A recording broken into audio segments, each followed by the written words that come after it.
Welcome everyone to another exciting section. We all know that it had to be sooner or later, as this is a very essential part of OSINT. Very often throughout the investigations you will encounter pictures your suspect posted on various platforms such as social media or sent via messaging apps such as Telegram, Messenger, Discord, WhatsApp, Slack, and so on. These images often reveal us a lot of valuable information. This could be places they visited, cars they drive, people they associate with, or other pictures that would suggest what their motives are and give us a clue on what they are up to. And don't worry, you will learn the methodology of how to read these images so we can extract as much useful information. However, the topic for this lecture is a little bit different. Right now, we won't focus on what we see at the first glance, but rather on what we don't see.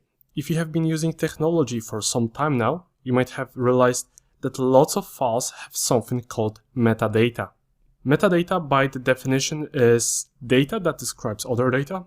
This could be the author of a file, when the file was created, modified, the file size, and so on. However, the pictures we often send and receive on the internet might have some other interesting information that can help us with the investigation. It is called the EXIF data. This EXIF data can contain information such as the resolution, date and time, device type and model, and sometimes the geolocation. The geolocation sounds and is probably the best information we can extract, but these days it is often stripped by social media and messaging apps. However, it is not always the case. If you know, for example, Flickr from the last section, Tumblr, various email providers, and some niche forums, these don't usually remove that valuable piece of the information. This means if we manage to find the suspect's profile on these platforms, we might be able to see where they were located at the time of taking pictures they posted. There are many tools online that claim to do it. However, we tend to use Gimple at gimple.com as it outputs results in an easy-to-read format. The way we use it is quite simple. If the picture is linked somewhere on the internet, you paste the link in this search bar, or if you have the file locally on your device, you can either drag and drop it or click on the big button, or click on this big button and select wherever it's located. Here I have one file prepared on my device, so I'll drag and drop it on this little icon. It will load for a few seconds, and now we see the metadata. First off, we get some basic information such as the file size, the file type, image size, and when it was created. The EXIF data here states that it was created on 26th November 2021 at 3:55. However, it is rather important to acknowledge that sophisticated actors know how to strip or remove the original metadata and plant a fake one. It is rarely the case, but now that you know, you might to take it with a grain of salt. Alright, back to the tool. If we scroll down on the right side, we can see the exact location where the picture might have been taken. It says Sunset Boulevard in Los Angeles, and you can even take the coordinates, search it in, for example, Google Maps, and verify if it looks like the place from the original picture. Very useful information, because if we are working with law enforcement, we could try to get a hold of CCTV recordings from that area and time. Now, if we shift our focus to the left side, we get information about the camera settings. We learn that the device used to take this picture was probably an iPhone 11. And then we get some extra information such as the ISO, exposure, aperture, and so on and so on. And of course, if we scroll down, we get even more metadata which we could use in an investigation.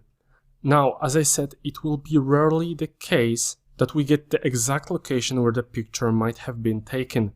In the next lectures, you'll learn how you can approach identifying locations from pictures, either by doing it manually or by using search engines to help you figure it out.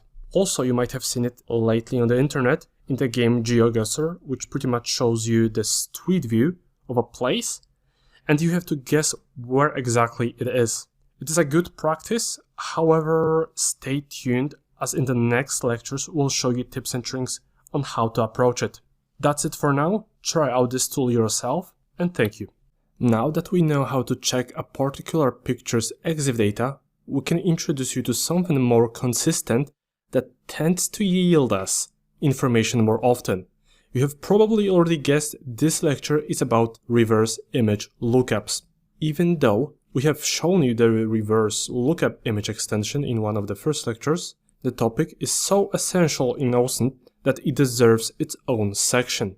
To start off, we'll head to the extensions. I'll click on Search by Image, then on the three dots, and then Options. Now, let's start off with the right side. We usually leave it the way it is. However, we want to put on Detect Alternative Image Sizes. Some platforms tend to resize the images, and for that reason, if we don't put it on, we might miss an image and a valuable piece of information. However, if the default settings for the version you downloaded changed, you can just copy what I have on my right side. Now for the search engines part. This pretty much depends on what type of investigation and what kind of pictures we are reverse searching. By the default, for general use, we use Google, Bing, Yandex, Baidu, Sogu, TinEye, Shutterstock, Pinterest, Alamai, PMIs, and Google Lens. And don't worry if the list seems a bit comprehensive. Over time you will familiarize yourself with the remaining image searching engines so you can select the optimal ones. If you want to do it right away, feel free to select all of them and try out the extension on a few pictures you find online.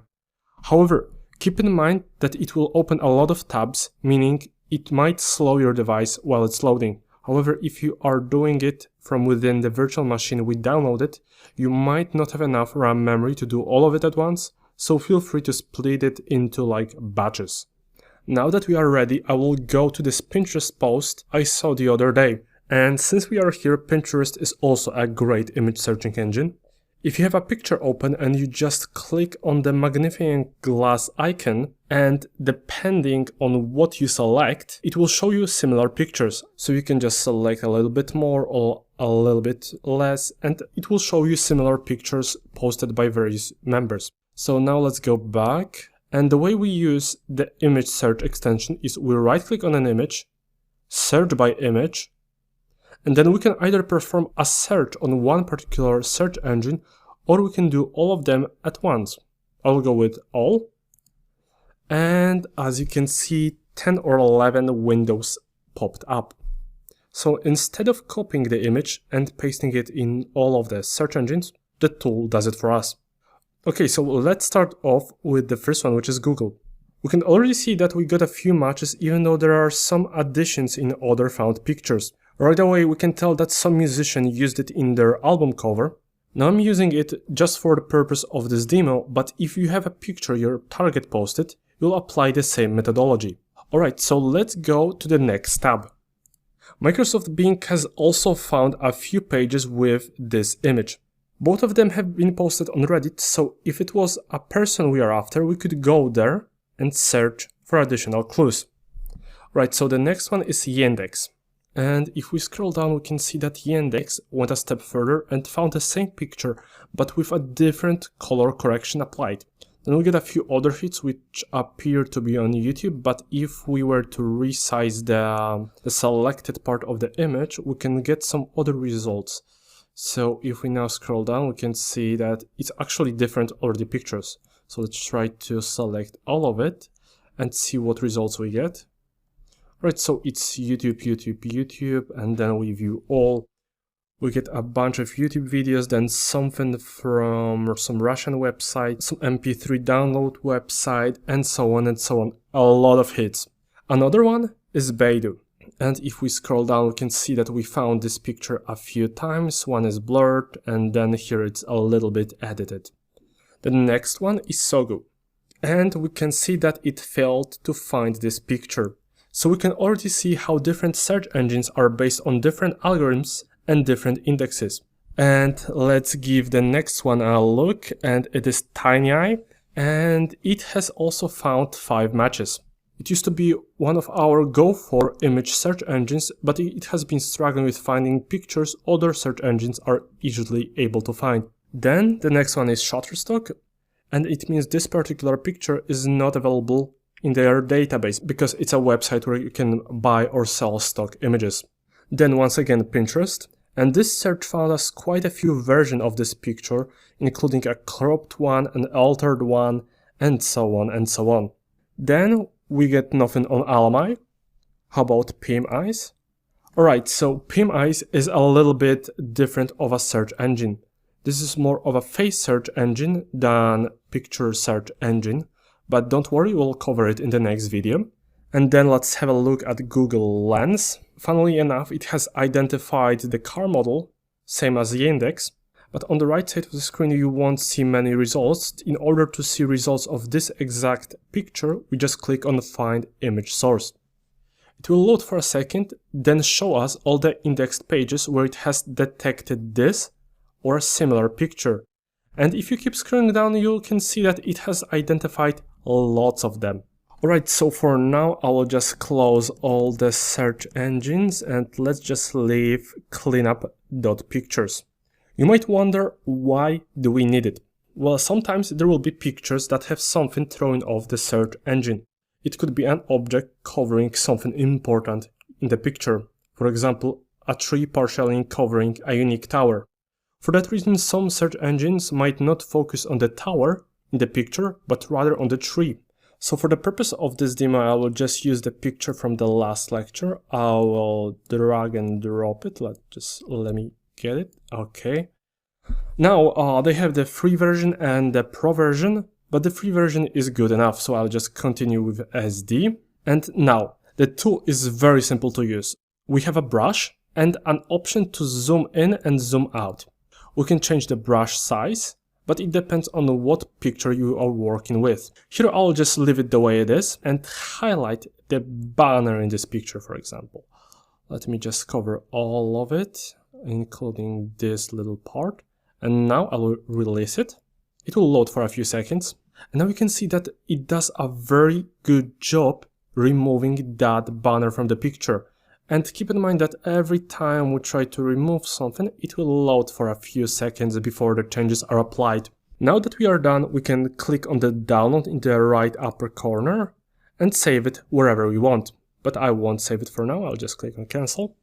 And then if we saved it, we can drop it in any of the search engines and see if we get actual results. Alright, now that might feel like a lot of new search engines and tools to wrap your head around.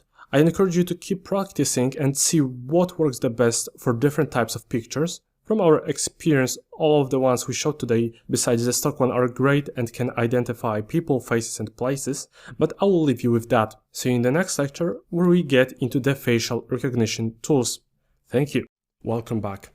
I hope you have digested the content from the last lecture, because now we are taking a step forward. The topic for this video is facial recognition. There will be times where we don't have much information besides the alleged suspect picture. Search engines like Google, Bing, Yandex and so on might struggle to find who it is and will show us only similar looking people. However, there are two tools in our toolkit we usually go for.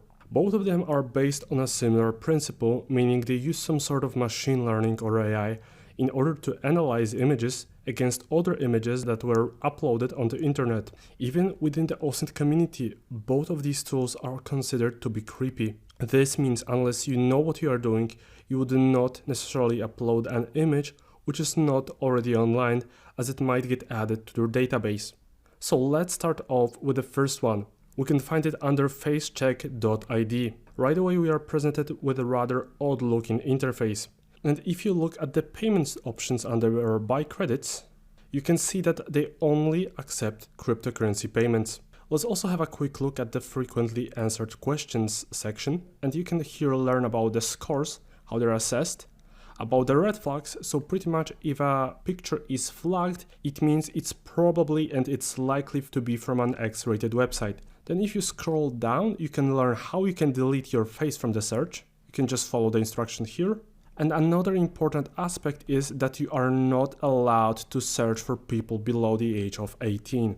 Alright, let's go back to the main page for now.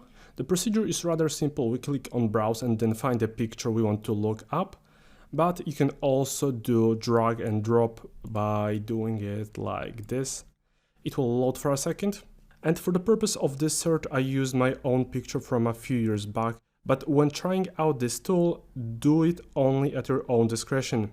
Once the picture is loaded, it will try to identify the face in the picture because that's how it works, that it only scans for the part where your face is.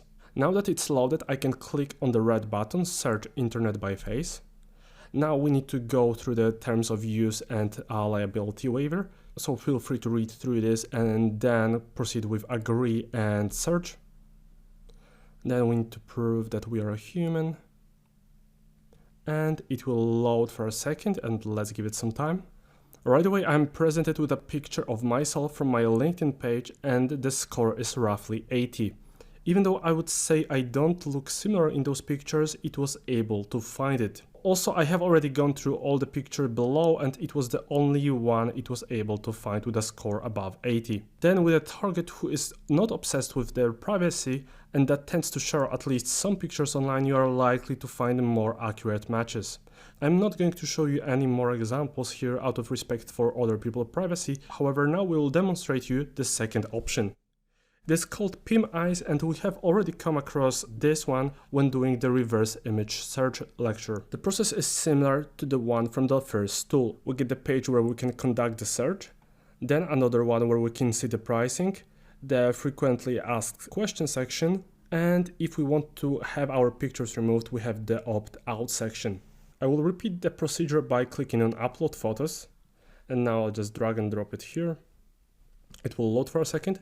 And now it has found the face in the picture. And we also are presented with a few options as well as settings. First, we can add more photos for better results, although I am not going to do it here. Then we need to confirm that we are over 18 years old, that we accept the terms of service, and that we have read the privacy policy. Now there's something like safe search, which will avoid the X-rated websites. And then we have the deep search option, which is behind the paywall. And I think it's only available from the subscription, which is roughly 350 euro at the moment of the recording this video. We have never tried it ourselves, however, people who have are claiming that it doesn't make significant of a difference. The only recommended by the community plan is the basic one for 30 something euro, and it should get you some more results. However, in this lecture we'll only demo you the free version as is the most relatable. Now that we have confirmed everything, we'll just click on Start Search. It will also take a few seconds, and here we are presented with an error that it has not found any pictures. Also recently, when preparing for this lecture, I have tested more pictures of myself, however it failed to find any results. So for this one, once again, out of respect for other people's privacy, I will skip it. However, if you click on tips for a good photo, it should display you an article how you can optimize the picture you're choosing so you can get better results. And for example, you need a picture of the full face, which is well lit. There are no elements covering the eyes and no elements covering the face. It is in full color and it is of a good quality. And here you have an example of a good photo. Alright, with this piece of information, I will finish off this lecture. Keep in mind you want to familiarize yourself with the terms of service for this kind of tools and do everything at your own discretion. Alright, that's it. Thank you.